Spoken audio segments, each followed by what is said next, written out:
Hello everyone. जैसा कि हम पिछली क्लास में पढ़ रहे थे पैराथायरॉयड ग्रंथि के डिसऑर्डर्स के बारे में, हमने पिछली क्लास में पहला डिसऑर्डर पढ़ लिया था जिसका नाम था हाइपोपैराथायरॉयडिज्म।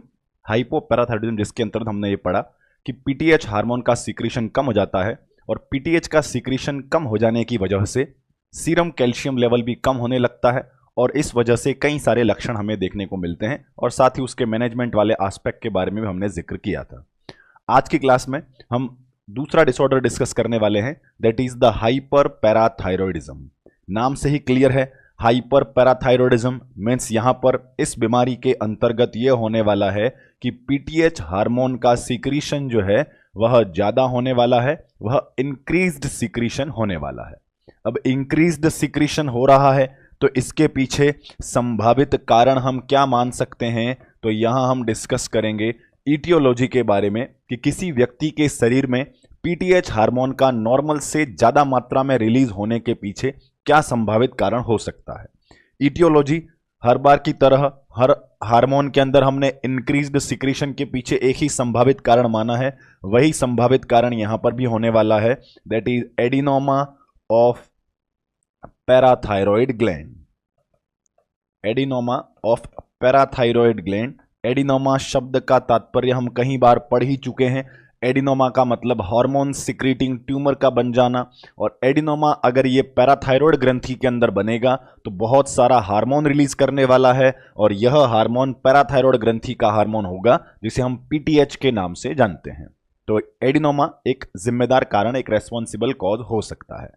अब बात करते हैं कि अगर एडिनोमा हो जाए तो ऐसी स्थिति में क्या सिम्टम्स आने वाले हैं, क्या असेसमेंट फाइंडिंग इस मरीज में दिखाई देंगी, इस बारे में हम जिक्र करते हैं। तो ये अगला पॉइंट है हमारा, assessment finding in case of hyper parathyroidism. अब बात करें कि लक्षणों को पढ़ने से पहले हम ये जिक्र करते हैं कि इस मरीज में समस्या क्या पैदा होगी।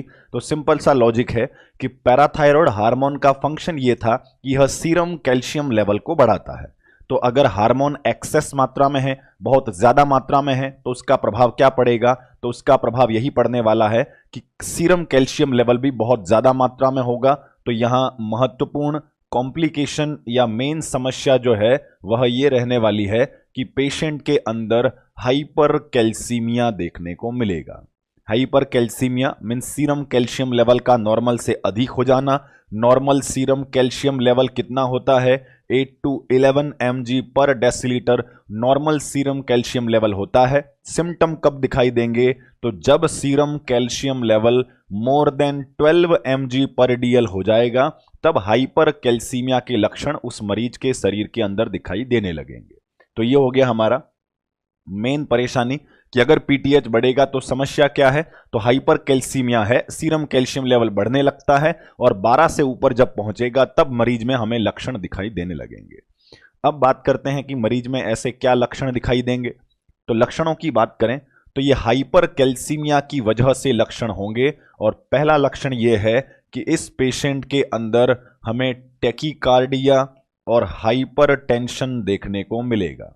पहला टेकीकार्डिया और दूसरा हाइपरटेंशन, ये दो महत्वपूर्ण शुरुआती सिम्टम देखने को मिलेंगे। अब टेकीकार्डिया और हाइपरटेंशन क्यों हुआ और कैसे हुआ, इस बारे में हम बात करते हैं। जैसा कि हम पहले भी पढ़ चुके थे पिछली क्लास में कि कार्डियक मसल्स को कॉन्ट्रैक्शन करने के लिए कैल्शियम की आवश्यकता होती है। अगर कैल्शियम पर्याप्त मात्रा में होगा तो उनका कॉन्ट्रैक्शन भी पर्याप्त मात्रा में होगा। अगर किसी कारणवश किसी व्यक्ति में कैल्शियम कम रह जाता है तो कॉन्ट्रैक्शन का रेट जो है वह भी कम होने लगता है, जो कि हमने ब्रेडीकार्डिया सिम्टम पिछले डिसऑर्डर के अंतर्गत पढ़ा था। यहां हमारा सीरम कैल्शियम लेवल जरूरत से बहुत ज्यादा है और अधिक अगर कैल्शियम लेवल होगा तो यह कार्डियक मसल्स के अंदर जाकर ज्यादा स्टिमुलेशन देगा, जिससे ज्यादा मात्रा में कॉन्ट्रैक्शंस होंगे और अधिक कॉन्ट्रैक्शन होने से टेकीकार्डिया होगा और फोर्स ऑफ कॉन्ट्रैक्शन भी बढ़ेगा, जिससे कार्डियक आउटपुट में वृद्धि होने से हाइपरटेंशन लक्षण देखने को मिल सकता है।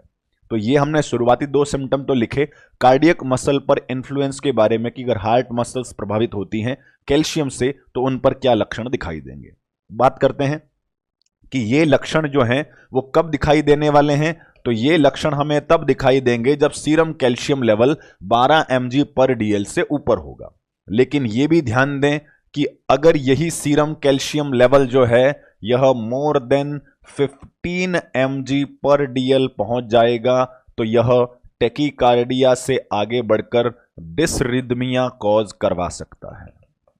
प्लीज, डिसरिदमिया का मतलब समझें कि हार्ट कॉन्ट्रैक्शन माना कि 70-80 कॉन्ट्रैक्शंस 1 मिनट में होने चाहिए थे, ये कॉन्ट्रैक्शन 100-125 के आसपास पहुंच जाएं तो उसे हम टेकीकार्डिया के नाम से जानते हैं। टेकीकार्डिया तब हुआ जब सीरम कैल्शियम 12 से ऊपर था, मतलब 13-14 के आसपास था, तब तो टेकीकार्डिया हो रहा था। लेकिन अगर यही सीरम कैल्शियम बढ़ते बढ़ते 15 से भी ऊपर पहुंच जाए तो हार्ट का कॉन्ट्रैक्शन इतना तेज होगा कि उसमें वेंट्रिकुलर टेकीकार्डिया, वेंट्रिकुलर फिब्रिलेशन, ऐसी डिसरिदमिक कंडीशन भी कॉज हो सकती है। मींस 15 से ऊपर पहुंच जाना ज्यादा घातक होता है। और लाइफ थ्रेटनिंग या लीदल कब होगा इस बारे में समझें।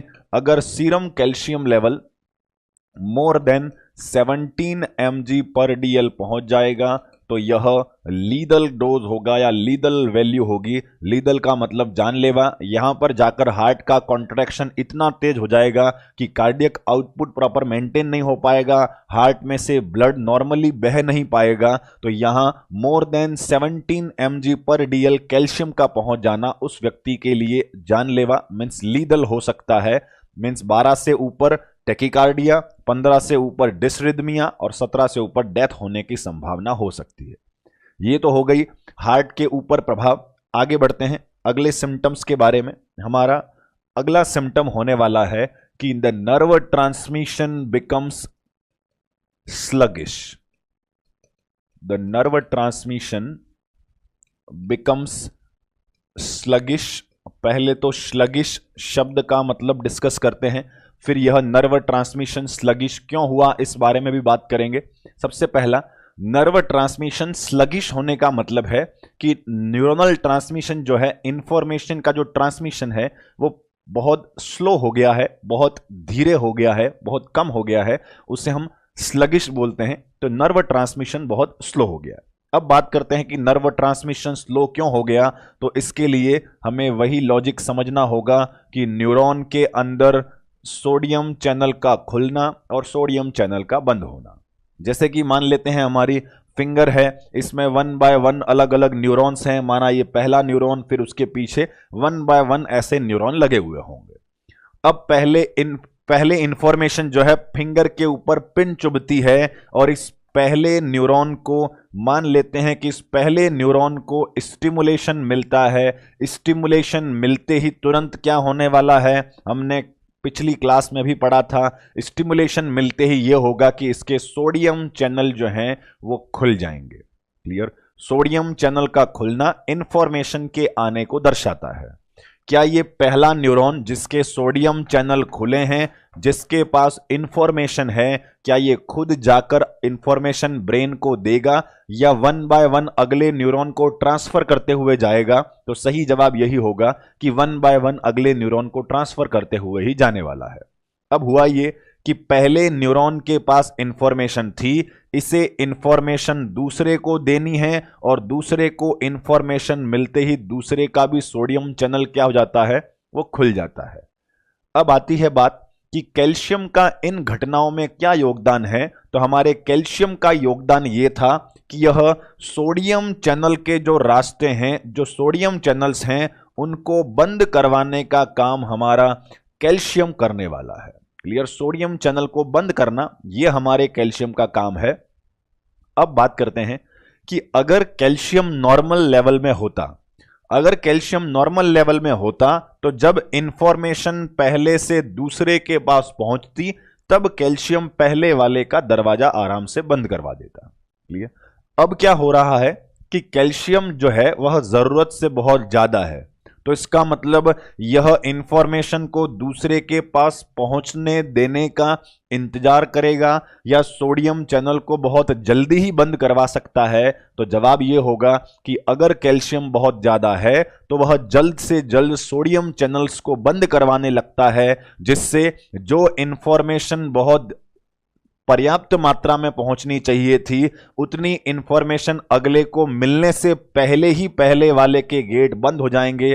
फिर इसके पास मान लिया जाए कि उस पहले से थोड़ी कम इंफॉर्मेशन इसके पास में आई, अब ये जब दूसरे वाले को इंफॉर्मेशन दे रहा होगा तब वहां पर भी कैल्शियम बीच में आकर इस दूसरे वाले का भी सोडियम चैनल जल्दी से बंद करवा देगा, जिससे अगले वाले के पास इंफॉर्मेशन और भी कम मात्रा में पहुंच पाएगी। मींस कैल्शियम का ज्यादा होना जल्द से जल्द सोडियम चैनल्स को बंद करवा देता है, जिससे इंफॉर्मेशन जो है बहुत स्लो, बहुत कम आगे पहुंचने लगती है, जिसके लिए हमने लिखा है the nerve transmission become sluggish. ध्यान दें, पहले भी डिस्कस कर चुके हैं, अभी भी यह ध्यान दें, इन न्यूरॉन्स के सोडियम चैनल क्यों खुलते हैं? तो जवाब होगा स्टिमुलेशन मिलने की वजह से। स्टिमुलेशन क्या? कोई भी बाहरी स्टिमुलेशन हो सकता है, कोई भी सेंसेशन हो सकता है। बात आती है कि सोडियम चैनल बंद कौन करवाता है, तब जवाब होगा कि सोडियम चैनल बंद करवाना कैल्शियम का फंक्शन होता है। और अगर कैल्शियम ज्यादा है तो सोडियम चैनल बहुत जल्दी बंद होंगे, जिससे इंफॉर्मेशन ठीक से आगे ट्रेवल नहीं कर पाएगी। इसलिए हमने लिखा है कि the nerve transmission becomes sluggish in case of the hypercalcaemia. अब आगे बढ़ते हैं। नर्व ट्रांसमिशन के स्लगिश होने के अलावा डीप टेंडन रिफ्लेक्स भी स्लगिश देखने को मिलेंगे। Deep tendon reflexes becomes sluggish. अब अगर डीप टेंडन रिफ्लेक्स का मतलब नहीं पता है तो ये देखें कि अगर आप कभी अस्पताल में गए हो तो आपने डॉक्टर को फिजिकल एग्जामिनेशन करने के दौरान ये देखा होगा कि वह पेशेंट का हाथ ऐसे रख के यहाँ परकशन हैमर को लेकर इस प्रकार मार कर देखते हैं, कभी कोहनी पर मार के देखते हैं, कभी ऐसे घुटने पर मार के देखते हैं। तो जनरली उस असेसमेंट में डीप टेंडन मीन्स जो टेंडन्स होते हैं उनके ऊपर स्टिमुलेशन देने पर क्या रिफ्लेक्स आता है, क्या प्रतिक्रिया आती है, वो जांचना चाहते हैं। तो इस मरीज के अंदर जब डीप टेंडन रिफ्लेक्स देखते हैं तो वह भी बहुत स्लगिश होते हैं, क्योंकि नर्व ट्रांसमिशन ही बहुत स्लगिश है, नर्व ट्रांसमिशन ही बहुत स्लो है। अब बात करते हैं डीप टेंडन रिफ्लेक्स के स्लगिश होने के अलावा इस पेशेंट के अंदर मसल वीकनेस भी देखने को मिलेगा। अब बात करते हैं मसल वीकनेस क्यों, तो आपको पिछला वाला पॉइंट टॉपिक याद करना होगा, जिसमें हमने कहा था कि नर्व ट्रांसमिशन जब इरिटेबल होता है तो इंफॉर्मेशन बार बार मसल को मिलती है। तब मसल के कॉन्ट्रैक्शंस कैसे थे?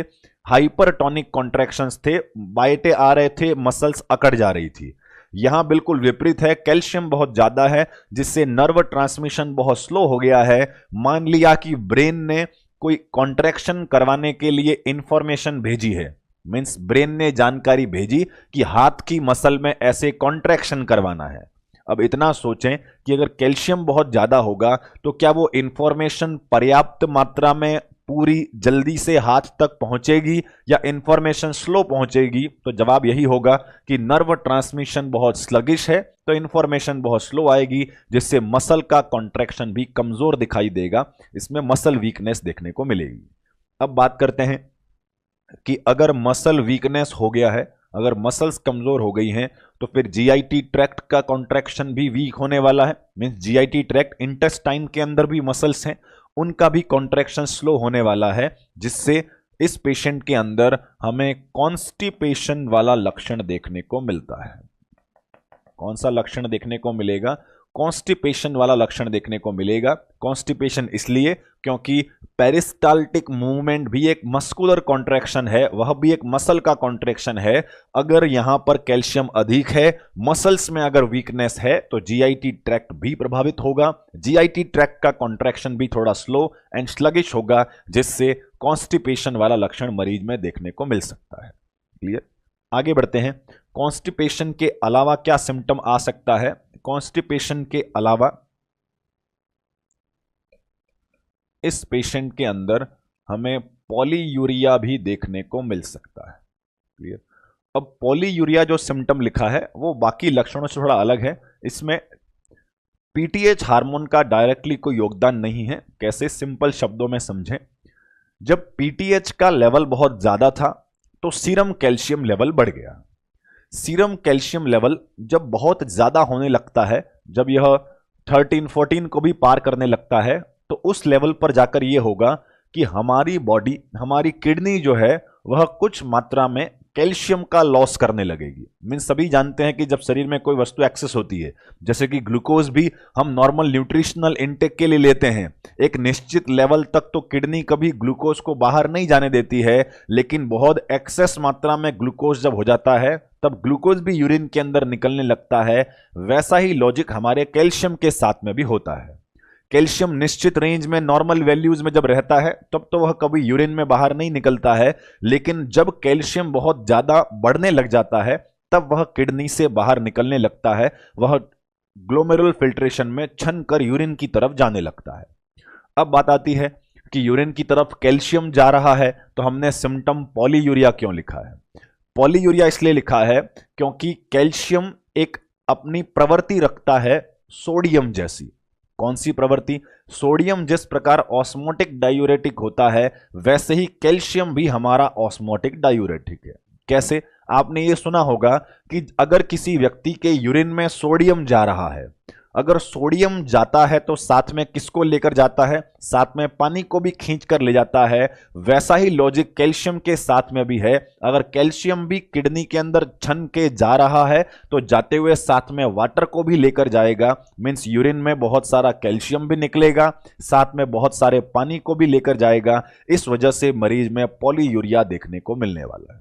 क्लियर? इसलिए हाइपर कैल्सीमिया के मरीजों को वाटर इनटेक बढ़ाने को बोलते हैं, क्योंकि इसमें डिहाइड्रेशन के चांसेस रहने वाले हैं। तो हाइपर कैल्सीमिया है, कैल्शियम ज्यादा है तो यूरिन में जाएगा और यूरिन में जाते समय साथ में पानी को भी ले जाएगा, जिससे पॉलीयूरिया लक्षण देखने को मिलने वाला है। इसके अलावा हम बात करें पॉलीयूरिया के अलावा, इस पेशेंट के अंदर चांस हो सकते हैं, chances of the pathological fracture,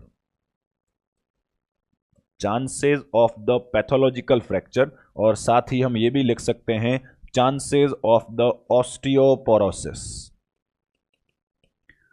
अब बात करते हैं कि ऑस्टियोपोरोसिस और पैथोलॉजिकल फ्रैक्चर का जिक्र हम क्यों कर रहे हैं। तो ऐसा इसलिए क्योंकि पीटीएच हार्मोन के हमने बोन्स पर पड़ने वाले प्रभाव के बारे में फिजियोलॉजी के अंतर्गत पढ़ा था। सभी को याद होगा कि हमारा पीटीएच हार्मोन जो होता है वह ऑस्टियोक्लास्ट सेल को स्टिमुलेट करता है। कौन सी सेल्स को? वह ऑस्टियोक्लास्ट सेल को स्टिमुलेट करता है, और ऑस्टियोक्लास्ट सेल जो होती हैं वह बोन्स के अंदर से कैल्शियम को निकालकर खून में लेकर आती हैं। मीन्स हमारा पीटीएच हार्मोन जो है वह बोन्स के पास जाएगा और बोन्स में जमा कैल्शियम को बाहर निकलवाएगा। अब हमारे पास हार्मोन कैसा है? हम हाइपर पैराथायरॉयडिज्म पढ़ रहे हैं तो मरीज में पीटीएच बहुत ज्यादा है। ये बहुत सारा हार्मोन हड्डियों के पास जाएगा और उनसे बहुत सारा कैल्शियम तोड़ के बाहर निकलवाएगा। अगर बोन्स में से बहुत ज्यादा कैल्शियम टूट के बाहर निकलेगा तो क्या समस्या हो सकती है? ऑस्टियोपोरोसिस, हड्डियों में छेद हो सकते हैं, हड्डियां कमजोर हो सकती हैं।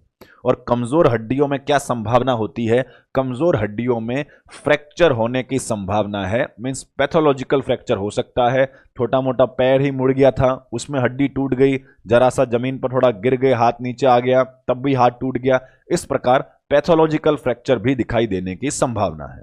साथ ही हम ये भी लिख सकते हैं कि जब हड्डियां कमजोर हो जाती हैं तो ऐसी स्थिति में हड्डियों में दर्द भी महसूस हो सकता है। मीन्स बोन पेन भी हो सकता है। जैसे आम भाषा में बोलते हैं कि ऑस्टियोपोरोसिस हो जाने पर जैसे गोड्डे दुखने लगते हैं, वही कंडीशन होगी कि यहाँ पर भी कैल्शियम का लेवल कम है तो इस पेशेंट में बोन पेन देखने को मिल सकता है। क्लियर? अगले सिम्टम पर आते हैं। बोन पेन के अलावा इस पेशेंट के अंदर रीनल स्टोन होने की भी संभावना रहने वाली है। रीनल स्टोन मतलब पथरी होने के चांसेस हैं। अब पथरी क्यों हो सकता है? क्योंकि सिंपल सा पॉइंट है, हमारे इस पेशेंट के अंदर सीरम कैल्शियम लेवल बहुत ज्यादा था। सीरम कैल्शियम लेवल बहुत ज्यादा है तो वह कुछ कैल्शियम जो है वह हमारे किडनी के अंदर जम भी सकता है, और किडनी में अगर वह जाकर जम गया तो स्टोन को क्रिएट करेगा, और वह स्टोन को हमने यहाँ रीनल स्टोन का नाम लिखा है। तो रीनल स्टोन क्यों हुआ? तो बहुत ज्यादा कैल्शियम था, कुछ किडनी में जाकर जम गया, इस वजह से रीनल स्टोन देखने को मिल सकता है। क्लियर? तो ये थे हमारे महत्वपूर्ण लक्षण। एक और लक्षण हम डिस्कस कर सकते हैं। सिम्टम होता है हाइपोफॉस्फेटीमिया।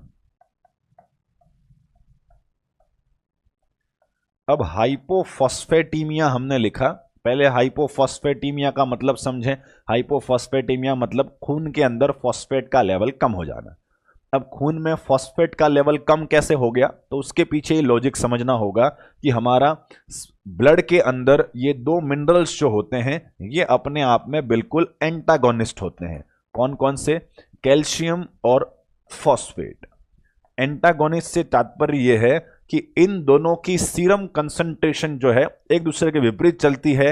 मतलब अगर किसी कारणवश कैल्शियम बढ़ेगा तो फॉस्फेट अपने आप कम हो जाएगा, और अगर किसी कारणवश फॉस्फेट बढ़ता है तो कैल्शियम अपने आप कम हो जाएगा। मींस दोनों एक विरोधाभास वाला फंक्शन रखते हैं। तो कैल्शियम और फॉस्फेट अपने आप में विपरीत हैं। तो हमारे मरीज में जब हाइपर कैल्सीमिया होगा, जब सीरम कैल्शियम लेवल ज्यादा होगा, तो ऐसी स्थिति में उसमें अपने आप फॉस्फेट लेवल जो है वो कम हो जाएगा। इस वजह से इस पेशेंट में हाइपोफॉस्फेटीमिया देखने को मिलने वाला है। तो ये हो गया हमारा 12 महत्वपूर्ण लक्षणों के बारे में जो हमें हाइपर पैराथायरॉयडिज्म के मरीज में देखने को मिलते हैं। अब हम बात करने वाले हैं इसके डायग्नोसिस और मैनेजमेंट के बारे में।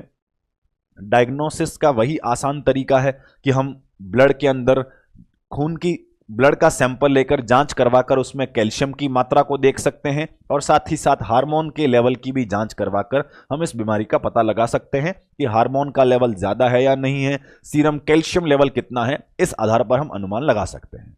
अब बात करते हैं इसमें मैनेजमेंट के बारे में कि मैनेजमेंट या इलाज क्या होगा। तो इसका मैनेजमेंट मेडिकल भी हो सकता है और सर्जिकल भी हो सकता है। Means medical management it can also be possible and surgical management can also be possible। अब मेडिकल मैनेजमेंट क्या होगा वो समझें। मेडिकल मैनेजमेंट हमारा इस बात पर फोकस करेगा कि कैसे भी करके इस मरीज में सीरम कैल्शियम लेवल को वापस नॉर्मल की तरफ लाया जाए। मीन्स जो कैल्शियम लेवल जो 12 को क्रॉस कर चुका है, 15-17 की तरफ बढ़ रहा है, उस सीरम कैल्शियम लेवल को वापस नॉर्मल की तरफ लाना, ये हमारी प्रायोरिटी रहने वाली है मेडिकल मैनेजमेंट में। अब ऐसी कौन सी दवाई है जो सीरम कैल्शियम लेवल को कम करवा सकती है? तो ऐसी स्थिति में हम मेडिकल मैनेजमेंट के तौर पर इस पेशेंट को बिसफॉस्फेट्स दवाइयां देने वाले हैं। अब बिसफॉस्फेट्स मतलब मेडिकेशन का नाम है जिसमें एक्चुअली हम क्या इंजेक्शंस दे रहे हैं मरीज को, इस पेशेंट को हम फॉस्फेट्स दे रहे हैं। क्लियर? ध्यान दें, मरीज में कैल्शियम ज्यादा है, हम कम करना चाहते हैं, तो हमने कैल्शियम को कम करने के लिए कौन सी दवाई दी है? हमने बिसफॉस्फेट्स दिया है। मतलब हमने इस पेशेंट को फॉस्फेट इंजेक्शन लगाया है, फॉस्फेट दवाई दी है। अब फॉस्फेट देंगे तो क्या होगा? तो यहां पर ये लॉजिक लगाएं कि जब हम फॉस्फेट देंगे तो फॉस्फेट का लेवल धीरे धीरे बढ़ने लगेगा। जब भी फॉस्फेट का लेवल बढ़ता है वो अपने आप कैल्शियम को डिक्रीज करने लगता है, क्योंकि कैल्शियम और फॉस्फेट अपने आप में एंटागोनिस्ट हैं, अपने आप में विपरीत प्रभाव रखते हैं। तो हमने कैल्शियम को कम करने के लिए फॉस्फेट को बढ़ाना चाहा, और फॉस्फेट को बढ़ाने के लिए हमने बिसफॉस्फेट मेडिकेशंस दी हैं। क्लियर? अब बात करते हैं सर्जिकल मैनेजमेंट के बारे में। अब सर्जिकल मैनेजमेंट का जिक्र करें तो सर्जिकल मैनेजमेंट एक ही हो सकता है, दैट इज पैराथायरॉयडेक्टमी। क्या होने वाला है? That is पैराथायरॉयडेक्टमी। पैराथायरॉयडेक्टमी का मतलब है कि अगर पैराथायरॉयड ग्रंथि में अत्यधिक हार्मोन सिक्रीट करने वाला ट्यूमर है जो कि लगातार एक्सेस मात्रा में हार्मोन बनाया ही जा रहा है, तो ऑपरेटिव प्रक्रिया करके हम सर्जिकल मैनेजमेंट के माध्यम से पैराथायरॉयड ग्रंथि को रिमूव करवा सकते हैं, और इसे हम पैराथायरॉयडेक्टमी के नाम से जानते हैं। तो ये हो गया हमारा सर्जिकल मैनेजमेंट, ये मेडिकल मैनेजमेंट, और इसी के साथ ही हमारा पैराथायरॉयड ग्रंथि के डिसऑर्डर्स भी पूरे हो चुके हैं। ध्यान दें, आज की क्लास में हमने हाइपर पैराथायरॉयडिज्म पढ़ा। एक बार शॉर्ट रिवीजन कर लेते हैं कि हमने क्या क्या पढ़ा आज की क्लास में। हमने हाइपर पैराथायरॉयडिज्म में पढ़ा कि पीटीएच का लेवल बढ़ गया है। पीटीएच का लेवल बढ़ने के पीछे क्या कारण रहा है? Adenoma of the parathyroid gland एक कारण रहा है।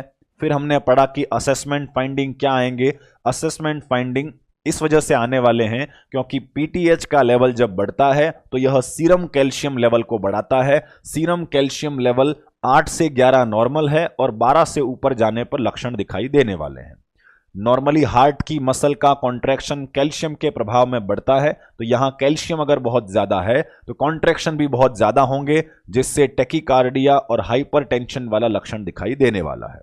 साथ ही हमने ये भी डिस्कस किया था कि इस पेशेंट के अंदर अगर सीरम कैल्शियम लेवल 15 से ऊपर पहुंच जाए तो कॉन्ट्रैक्शन बहुत ज्यादा हो जाएंगे, वेंट्रिकुलर टैकीकार्डिया, वेंट्रिकुलर फिब्रिलेशन तक समस्या आ सकती है, और इसके अलावा मोर देन 17 mg पर DL अगर पहुंच जाए तो यह लाइफ थ्रेटनिंग, जानलेवा साबित हो सकता है। देन हमने बात कही कि नर्व ट्रांसमिशन जो है वह बहुत ही स्लगिश हो जाएगा, बहुत ही स्लो हो जाएगा, डीप टेंडन रिफ्लेक्सेस जो हैं वो भी कमजोर दिखाई देंगे, मसल्स में वीकनेस दिखाई देगी, और जीआईटी ट्रैक्ट की मसल भी वीक हो जाने की वजह से कॉन्स्टिपेशन वाला लक्षण दिखाई देने वाला है।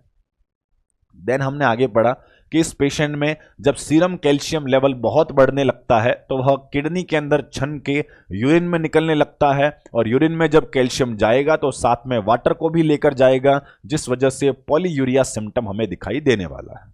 क्लियर। देन हमने लिखा कि इस पेशेंट में अत्यधिक पीटीएच हार्मोन का होना ऑस्टियोक्लास्ट सेल को स्टिमुलेट करेगा, जिससे हड्डियां कमजोर हो जाएंगी, ऑस्टियोपोरोसिस होगा, हड्डियों में दर्द हो सकता है और हड्डियों में फ्रैक्चर भी देखने को मिल सकता है। देन हमने पढ़ा कि अत्यधिक मात्रा में कैल्शियम का होना किडनी में जाकर जमा भी हो सकता है, जिससे पथरी हो सकती है, और इसमें फॉस्फेट का लेवल कम है। फॉस्फेट का लेवल कम होने का लॉजिक क्या है? तो फॉस्फेट इसलिए कम हो रहा है क्योंकि बढ़ता हुआ कैल्शियम हमेशा एंटागोनिस्ट होता है फॉस्फेट का, और जैसे ही कैल्शियम बढ़ेगा फॉस्फेट अपने आप कम होगा। देन हमने बात कही इलाज के बारे में। इलाज मेडिकल और सर्जिकल दोनों प्रकार के हैं। मेडिकल मैनेजमेंट हो सकता है कि हम बिसफॉस्फेट्स दें, फॉस्फेट देने पर फॉस्फेट का सीरम लेवल बढ़ेगा जो कि अपने आप कैल्शियम के लेवल को कम करने में सहायक होगा। एंड देन सर्जिकल मैनेजमेंट के तौर पर हम पैराथायरॉयडेक्टमी ऑपरेशन करवाने वाले हैं। तो इसके साथ ही हमारा पैराथायरॉयड ग्रंथि जो तीसरी प्योरली एंडोक्राइन ग्रंथि थी वो पूरी हो चुकी है। हमने अब तक पिट्यूटरी के बारे में पढ़ा, थायराइड ग्रंथि के बारे में पढ़ा, और तीसरा पैराथायरॉयड ग्रंथि के बारे में भी एनाटॉमी, फिजियोलॉजी, और साथ ही साथ दोनों प्रकार के डिसऑर्डर, हार्मोन का नॉर्मल से कम हो जाना और हार्मोन का नॉर्मल से बढ़ जाना, इन दोनों पहलुओं के बारे में हमने डिस्कस किया। अब आगे बढ़ते हैं अगली ग्रंथि की तरफ। हमारी अगली एंडोक्राइन ग्रंथि है दैट इज पेनक्रियाज। अब पेनक्रियाज को देखकर यह लग रहा होगा कि सर ये तो प्योरली एंडोक्राइन ग्रंथि नहीं है। बिल्कुल सही बात है, यह प्योरली एंडोक्राइन ग्रंथि नहीं है, यह एक मिक्स्ड प्रकार की ग्रंथि है। मींस एंडोक्राइन फंक्शन भी करती है और एक्सोक्राइन फंक्शन भी करती है। अब एंडोक्राइन एक्सोक्राइन से क्या मतलब है ये समझें। पेनक्रियाज को अगर हम डिवाइड करें तो पेनक्रियाज में दो प्रकार की कोशिकाएं पाई जाती हैं। पहली प्रकार की कोशिकाएं होती हैं that is the acinar cells. ध्यान दें, एक एक पॉइंट को समझें। पेनक्रियाज में पहली प्रकार की कोशिकाएं होती हैं जिन्हें हम एसिनार सेल्स बोलते हैं, और दूसरी प्रकार की कोशिकाएं होती हैं जिन्हें हम आइसलेट्स ऑफ लेगरहैंस के नाम से जानते हैं। तो दो प्रकार की कोशिकाएं हमारी पेनक्रियाज के अंदर हैं, पहली एसिनार सेल्स और दूसरी आइसलेट्स ऑफ लेगरहैंस। इनका फंक्शन क्या है वो भी समझें।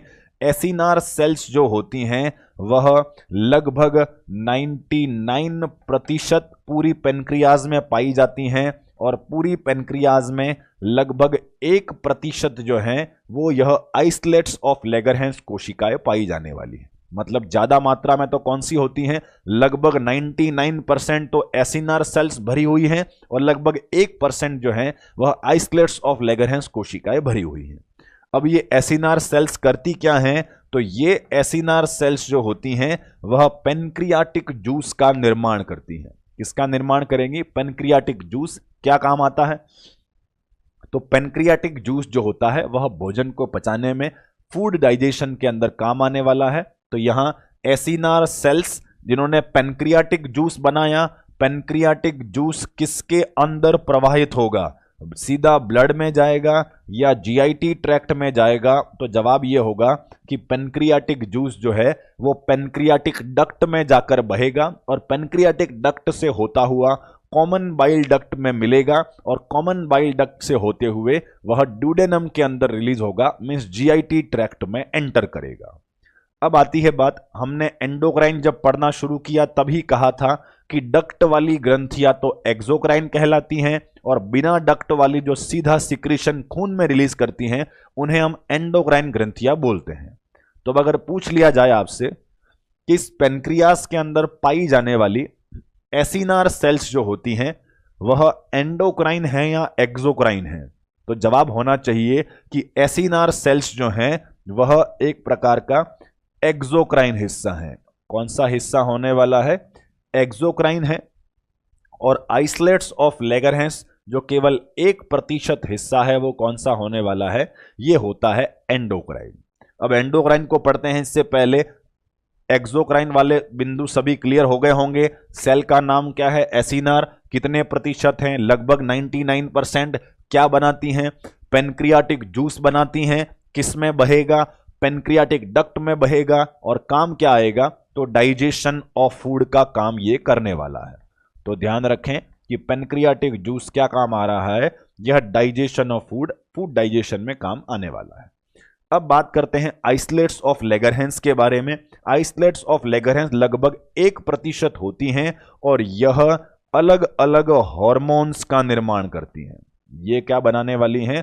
अलग अलग हार्मोन्स, जैसे कि एग्जाम्पल के तौर पर इंसुलिन, ग्लूकागॉन, जो भी हार्मोन आपने सुने हैं ये नाम, ये हमारी आइसलेट्स ऑफ लेगरहेंस नाम की कोशिकाओं से रिलीज होते हैं। और ये हार्मोन्स जब रिलीज होंगे तो ये हार्मोन किसी डक्ट में रिलीज ना होकर डायरेक्टली कहां रिलीज होने वाले हैं? डायरेक्टली ब्लड में रिलीज होने वाले हैं। और इसी वजह से हमारा आइसलेट्स ऑफ लेगरहेंस वाला हिस्सा कैसा हो गया? It is the endocrine part. और जो डक्ट में रिलीज कर रहा था वो कौन सा हो गया? That is the exocrine part. अब बात करते हैं कि आगे हम क्या डिस्कस करेंगे। तो पेनक्रियास जो है वो अपने आप में मेडिकल सर्जिकल के 2 सिस्टम के अंतर्गत आता है। पहला, जीआईटी ट्रैक्ट में भी इसको पढ़ते हैं और एंडोक्राइन सिस्टम में भी इसको पढ़ते हैं। तो फिर क्या क्या कहां पर पढ़ने वाले हैं वो समझें। हमारा एंडोक्राइन सिस्टम के अंदर पेनक्रियास का लगभग कितना प्रतिशत हिस्सा है? पेनक्रियास का लगभग 1% हिस्सा हमारे एंडोक्राइन सिस्टम में आता है और लगभग 99% हिस्सा जो एक्सोक्राइन है वो किसके अंतर्गत आता है? वह जीआईटी ट्रैक्ट के अंतर्गत आने वाला है। तो इसका मतलब आप पेनक्रियास की जो एनाटॉमी है, जो बाहरी संरचना है, उस सभी के बारे में, उसकी लंबाई, चौड़ाई, थिकनेस, उन सब के बारे में आप जीआईटी सिस्टम में डिटेल में पढ़ने वाले हैं। हम यहां एंडोक्राइन सिस्टम में क्या पढ़ेंगे वो समझें। हम यहां एंडोक्राइन सिस्टम में इस आइसलेट्स ऑफ लेगरहेंस, इनसे बनने वाले हार्मोन, उनकी बीमारियां, ये सब कुछ डिटेल में पढ़ने वाले हैं। क्लियर? तो यहां आपके समझने के लिए पेनक्रियास के दोनों एस्पेक्ट को समझा हमने। उसके बाद हम आगे डिटेल में बढ़ते हैं एंडोक्राइन हिस्से को लेकर, क्योंकि हम एंडोक्राइन सिस्टम पढ़ रहे हैं। तो आगे हम पढ़ने वाले हैं that is islets of Langerhans. Islets of Langerhans. अब ध्यान दें कि ये आइसलेट्स ऑफ लेगरहेंस जो होती हैं ये कहां पाई, मतलब अत्यधिक मात्रा में कहां होती हैं, पेनक्रियास की संरचना में कहां कहां पर ये सिचुएटेड होंगी। तो इस बारे में समझें कि पेनक्रियास की संरचना जो होती है, उस पेनक्रियास की संरचना में लगभग 4 हिस्से पाए जाते हैं और इन 4 हिस्सों में सबसे पहला होता है that is head, neck, body,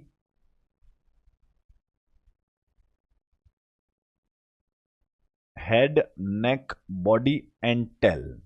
ध्यान दें, पेनक्रियास की जो संरचना है उसमें 4 हिस्से होते हैं। जो आगे यहां पर बना हुआ हिस्सा है, इस पूरे हिस्से को हम बोलते हैं हेड ऑफ द पेनक्रियास। यहां बीच वाले हिस्से को, इसे हम बोलते हैं neck of the pancreas. It is body of the pancreas and it is tail, मतलब पूंछ वाला हिस्सा, it is tail of the pancreas. अब ये जो आइसलेट्स ऑफ लेगरहेंस कोशिकाएं हैं, एक बात तो ये क्लियर ही है कि इस पूरी बड़ी सी संरचना के अंदर से 99% हिस्सा तो वह एसिनार सेल्स का ही है, आइसलेट ऑफ लेगरहेंस का नहीं है। तो इन कोशिकाओं का हिस्सा कितना है? केवल 1% है, और वह 1% भी जो ज्यादा कंसंट्रेटेड या ज्यादा सर्वाधिक मात्रा में जो होती हैं वो कहां होने वाली हैं? It is found in the tail of the pancreas. Means बाकी जगह भी होती हैं लेकिन बाकी जगह ऐसे कम होने वाली हैं, और बाकी टेल ऑफ पेनक्रियाज जो पूंछ वाला हिस्सा है वहां पर ज्यादा कंसंट्रेटेड मात्रा में रहने वाली हैं। क्लियर? तो यहां पर आइसलेट्स ऑफ लेगरहैंस की बात हम कर रहे थे। आइसलेट्स ऑफ लेगरहैंस इस पूरी पेनक्रियाज के अंदर 1% होती हैं, पाई सब जगह पाई जाती हैं। थोड़ी बहुत हेड में भी हैं, एक दो नेक बॉडी में भी हैं, लेकिन सवाल यह बनता है कि आइसलेट्स ऑफ लेगरहैंस पेनक्रियाज के कौन से हिस्से में सर्वाधिक कंसंट्रेटेड होती हैं? तब जवाब होना चाहिए it is highly concentrated in the tail of the pancreas. ये सवाल ESIC के एग्जाम में आ चुका है। 1 लाइनर क्वेश्चन ESIC में भी आया था और सेम क्वेश्चन जिपमेर के एग्जाम में भी पूछा जा चुका है। तो बहुत ही इंपॉर्टेंट तथ्य है कि लेगरहैंस ऑफ आइसलेट्स ऑफ लेगरहैंस कोशिकाएं जो हैं वह सर्वाधिक कहां पाई जाती हैं? यह टेल ऑफ द पेनक्रियाज में सर्वाधिक पाई जाती हैं।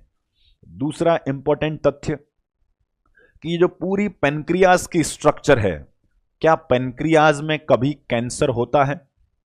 बिल्कुल हो सकता है। तो most common site of pancreatic cancer क्या देखी गई है? यह भी इंपॉर्टेंट पॉइंट है। Most common site of pancreatic cancer. अब पेनक्रियाटिक कैंसर की मोस्ट कॉमन साइट हेड होगी, नेक होगी, बॉडी होगी या टेल होगी? तो यहां पर सही जवाब होगा कि पेनक्रियाटिक कैंसर की मोस्ट कॉमन साइट जो देखी गई है वो कौन सी होती है? That is head of the pancreas. तो कंफ्यूज ना हो, दो अलग अलग सवाल हैं, 1 लाइनर क्वेश्चंस हैं। पहला, आइसलेट्स ऑफ लेगरहैंस सर्वाधिक कहां पाई जाती हैं? तो जवाब होगा in the tail of the pancreas. दूसरा सवाल है कि पेनक्रियाटिक कैंसर का मोस्ट कॉमन लोकेशन कौन सा है? तो जवाब होगा it is head of the pancreas. Clear? तीसरा इंपॉर्टेंट तथ्य, जितने भी कैंसर्स के नाम आप जानते हैं, मतलब पूरी बॉडी में हेड से लेकर पैर तक जितने भी कैंसर होते हैं, उन सभी कैंसर्स के अंदर अगर बात की जाए तो वर्स्ट प्रोग्नोस्टिक कैंसर कौन सा होता है? तो तब आपका जवाब होना चाहिए the worst prognostic cancer is pancreatic cancer. अब इस सेंटेंस का मतलब भी समझें कि वर्स्ट प्रोग्नोस्टिक कैंसर से क्या तात्पर्य है। प्रोग्नोसिस का मतलब होता है ठीक होने की संभावना। लेकिन कोई बीमारी हुई है, उसका प्रोग्नोसिस कैसा है? प्रोग्नोसिस से मतलब है उसके ठीक होने की संभावना, और वर्स्ट मतलब होता है बहुत खराब, बहुत बुरा। तो वर्स्ट प्रोग्नोस्टिक कैंसर से मतलब है कि पूरी बॉडी में होने वाले कैंसर्स में से ऐसा कौन सा कैंसर है जिसके ठीक होने के चांस बहुत कम होते हैं, जिसके ठीक होने की संभावना बहुत खराब होती है, बहुत कम होती है। ऐसा कैंसर कौन सा है? तब जवाब होना चाहिए पेनक्रियाटिक कैंसर। मीन्स कैंसर से डेथ तो होती हैं, हर किसी टाइप के कैंसर में डेथ होती है, लेकिन सवाल ये पूछना चाह रहा है कि कौन से कैंसर में ठीक होने की संभावनाएं बहुत कम हैं या न के बराबर हैं? तो वो होता है पेनक्रियाटिक कैंसर। ऐसा क्यों? इसके पीछे लॉजिक ये देखा गया है कि पेनक्रियाटिक कैंसर मोस्ट कॉमनली होता तो कहां पर है? हेड में होता है। मीन्स यहां पर मान लेते हैं कि कोई विशेष टिश्यू ग्रोथ हो गया है, यहां पर कोई कैंसर हो गया है। जब यहां पर कोई कैंसर होता है तो यह इनिशियल स्टेज में तो डायग्नोस ही नहीं होता है। अब इनिशियल स्टेज में डायग्नोस क्यों नहीं होता है?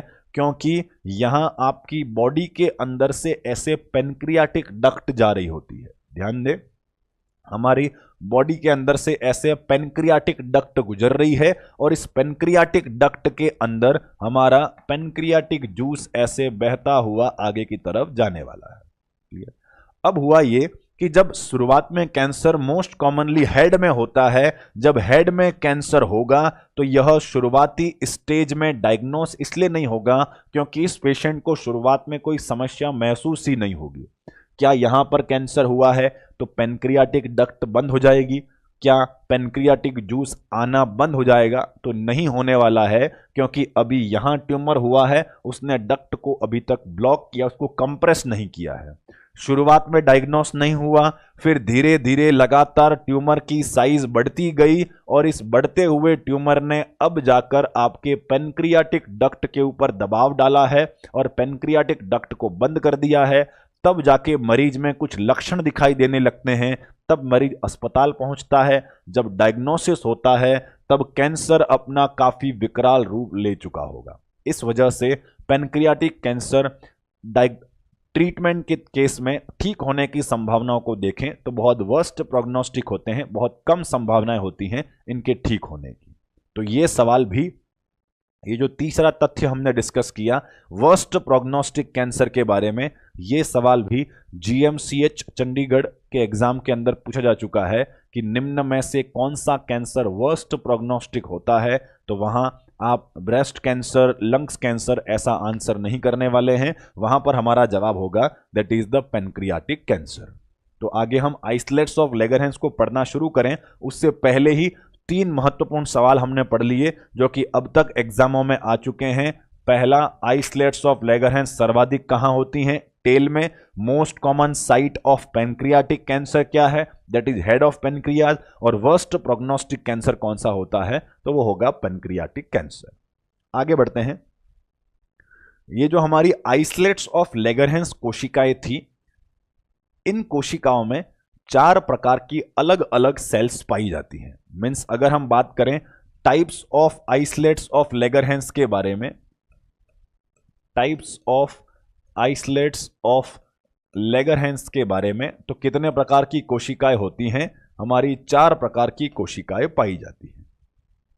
अब आइसलेट्स ऑफ लेगरहैंस में 4 प्रकार की कोशिकाएं कौन कौन सी हैं? सबसे पहली होती है अल्फा सेल्स, दूसरी होती हैं बीटा सेल्स, तीसरी होती हैं डेल्टा सेल्स और चौथी होती हैं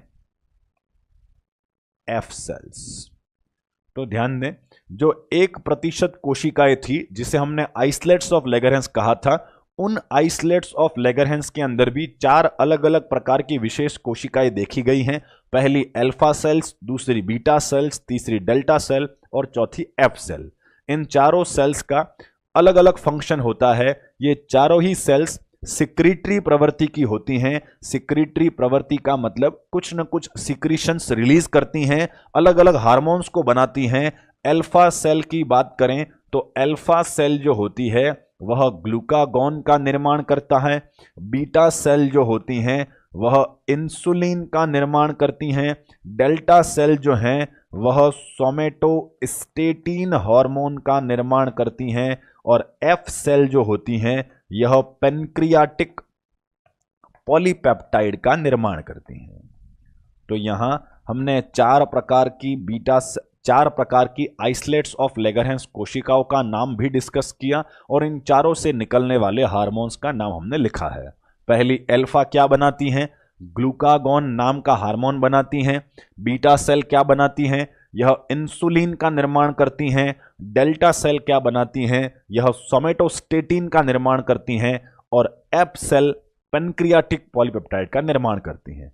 अब पेनक्रियाटिक पॉलीपेप्टाइड बनाने की वजह से ही हमने एफ सेल का एक अन्य नाम रखा है। इन्हें हम पीपी सेल्स के नाम से भी जानते हैं। तो कंफ्यूज ना हो, कहीं पर एफ सेल की बजाय पीपी सेल लिखा हो तो वही भी यही चौथी प्रकार की कोशिकाएं हैं। पीपी सेल नाम क्यों रख दिया तो ये भी क्लियर रखें, यह पेनक्रियाटिक पॉलीपेप्टाइड का निर्माण कर रही थी, इसलिए इनका अन्य नाम इन्हें पीपी सेल के नाम से भी जानते हैं। PP cell means pancreatic polypeptide sales.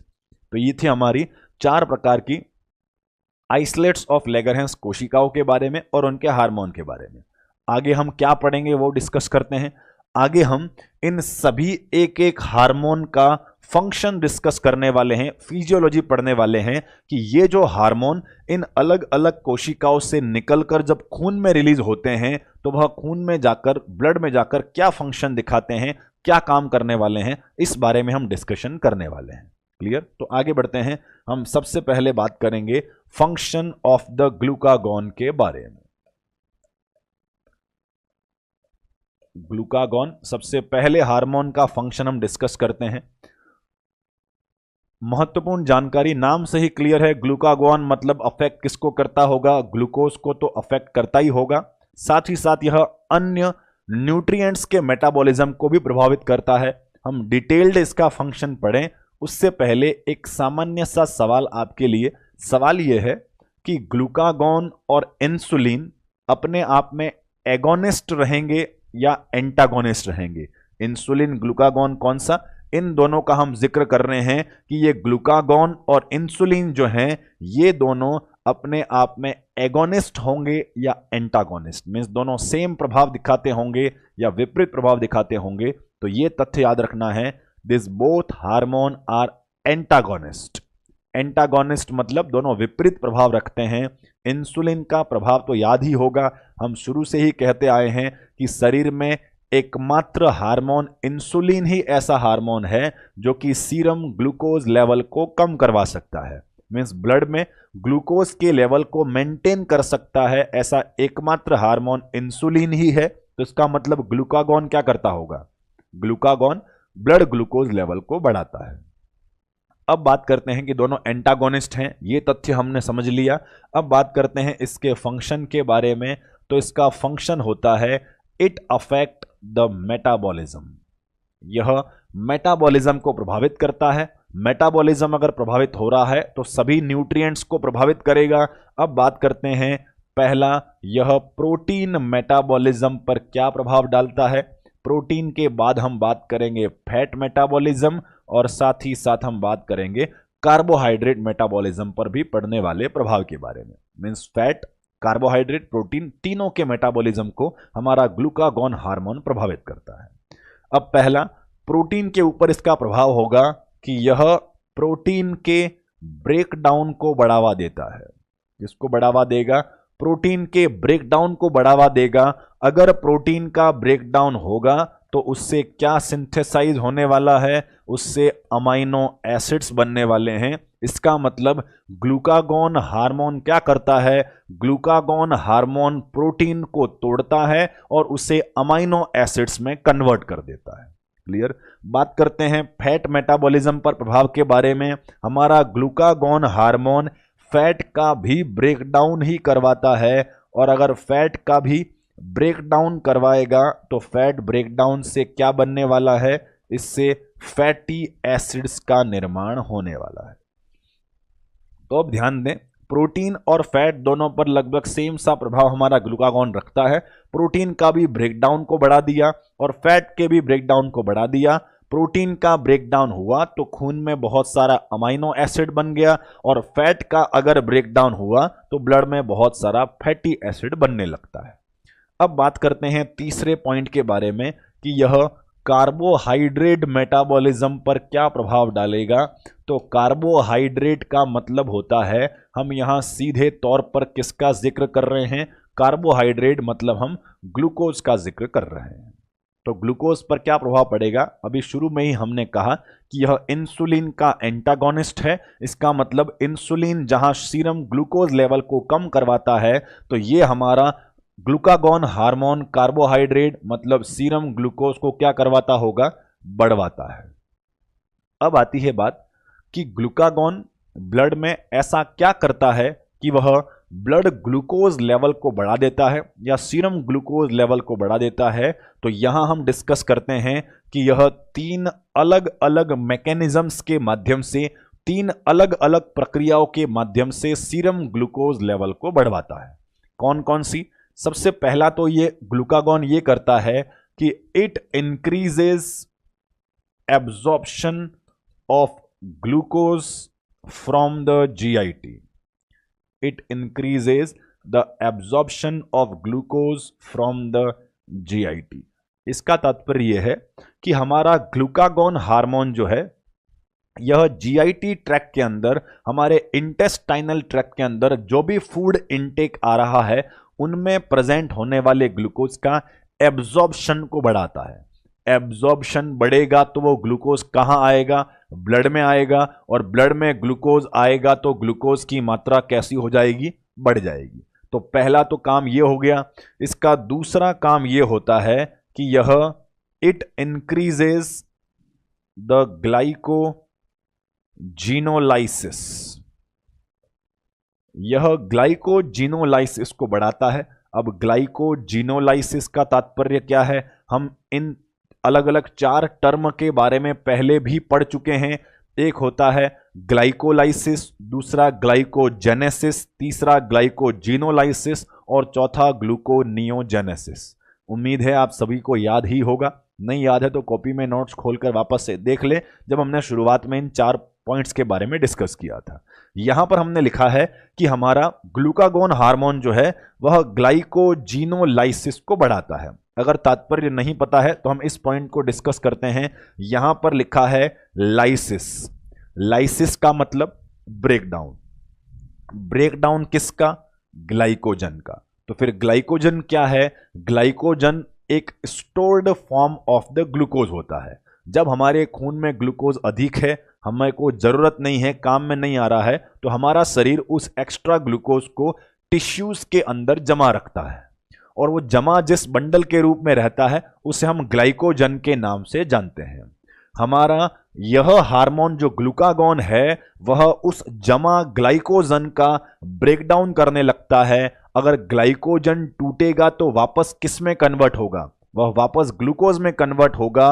और अगर ग्लाइकोजन टूट टूट कर वापस ग्लूकोज बन बनकर खून में आने लगेगा तो ऐसी स्थिति में भी ग्लूकोज का लेवल बढ़ेगा कि कम होगा, बढ़ने वाला है। क्लियर, यहां लाइसिस लिखा है तो ये न समझें कि ग्लूकोज का लाइसिस हो रहा है। यहां ग्लूकोज नहीं टूट रहा है, यहां वो बंडल टूट रहा है जिस बंडल को हमने ग्लाइकोजन नाम दिया है। और ये बंडल टिश्यूज में पड़ा था, खून में नहीं था, ये बंडल टिश्यूज में पड़ा था। हमारे ग्लूकागोन हार्मोन ने जाकर उस बंडल को तोड़ा और तोड़कर ग्लूकोज को जो है वह खून में ले आया, जिससे खून में ग्लूकोज का लेवल बढ़ने लगता है।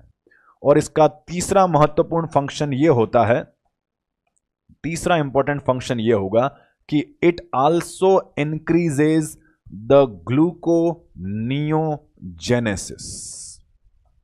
अब ध्यान दें, यह ग्लूकागोन हार्मोन ग्लूकोनियोजेनेसिस की प्रोसेस को भी बढ़ाता है। अब ग्लूकोनियोजेनेसिस क्या है वो समझें। यहां पर जेनेसिस का मतलब होता है सिंथेसिस। ध्यान दें पूरे डेफिनेशन पर, जेनेसिस का मतलब होता है सिंथेसिस, नियो का मतलब होता है नया और ग्लूको का मतलब होता है ग्लूकोज। अगर आप तीनों शब्दों को ठीक से समझें तो आप इस प्रक्रिया का तात्पर्य समझ सकते हैं।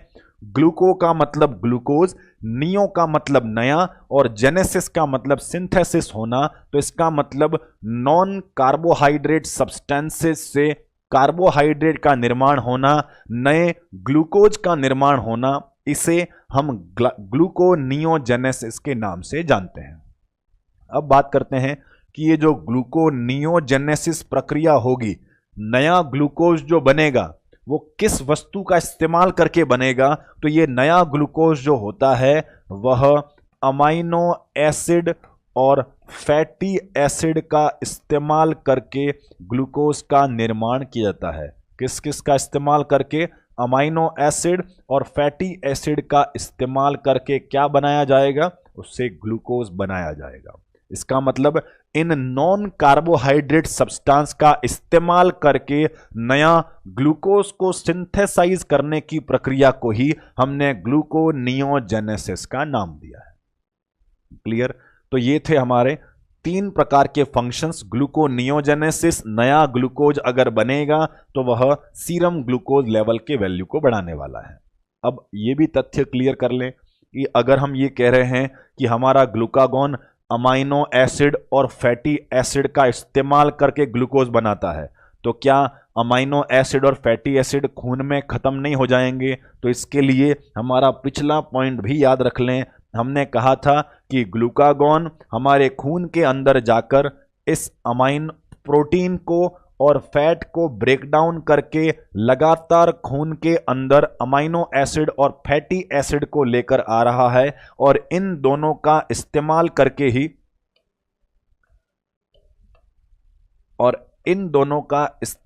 करके ही वो लगातार किसका निर्माण करवाता रहेगा, ग्लूकोज का निर्माण करवाता रहेगा और इसी को हम ग्लूकोनियोजेनेसिस का नाम दिया था, जिससे सीरम ग्लूकोज लेवल बढ़ता है।